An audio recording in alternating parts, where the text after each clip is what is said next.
அதிர்ச்சியும் ஆச்சரியத்தையும் ஏற்படுத்தியிருக்கு. தமிழில் விஷாலின் தீராத விளையாட்டு பிள்ளை படத்தை நடித்தவங்க தான் தனுஸ்ரீ தத்தா.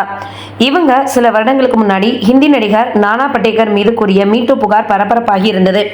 இது தொடர்பாக இருவரும் மாறி மாறி வழக்கு தொடர்ந்திருந்தாங்க.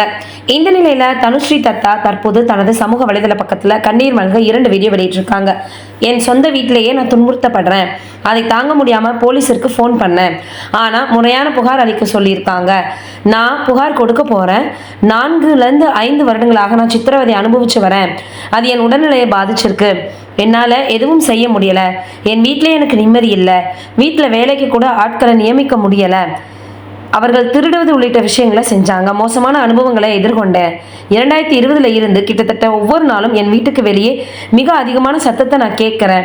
இது தொடர்பாக குடியிருப்பு நிர்வாகத்திடம் புகார் கொடுத்து நான் ரொம்பவே சோர்வடைஞ்சிட்டேன். தயவு செய்து யாராவது எனக்கு உதவுங்கள்னு கண்ணீர் மல்க அவங்க தெரிவிச்சிருக்காங்க.